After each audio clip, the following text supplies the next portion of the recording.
Well, we've been bringing you stories of people who had their checks stolen out of the mail, with the thieves then rewriting checks and cashing them for thousands.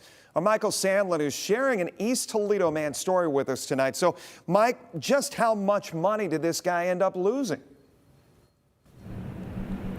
Well, Jeff, the gentleman I spoke to, Jim Rapinski, tells me he's lost over 11 grand after two incidents right here at these drop-off boxes off of Main Street here in East Toledo.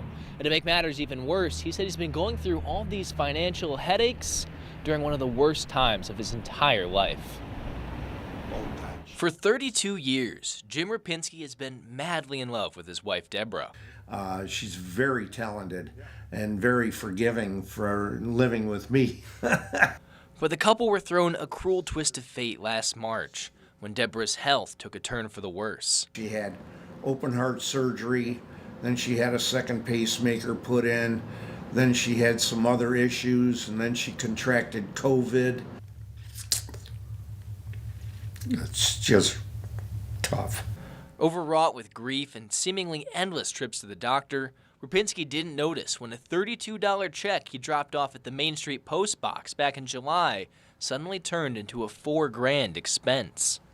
I lost track of my checks, and with having the overdraft, it was automatically covered without me even knowing it. Rapinski says it wasn't until October that he noticed the hole in his account. After doing some digging, his bank concluded someone had stolen the check right out of the post box and cashed it, rewriting the check so whomever Rapinski was sending it to and even the amount were completely different.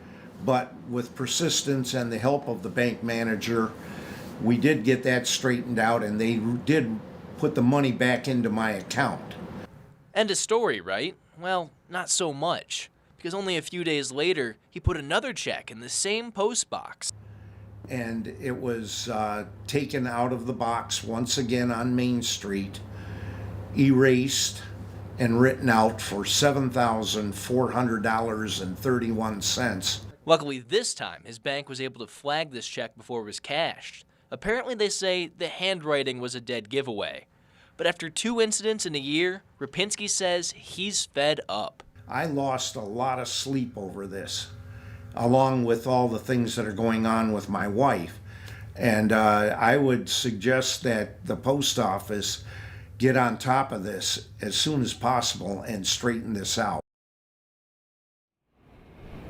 Now, I reached out to local representatives with USPS about Rapinski's issues, and while they weren't able to get back to me today, we'll refer to what they've sent us previously about issues like this one, saying customers are encouraged to use collection boxes during normal operating hours. After operating hours, specifically after the last posted collection box time, customers are encouraged to drop off mail inside the post office.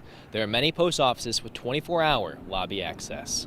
Reporting in East Toledo, I'm Michael Sandlin for WTOL 11.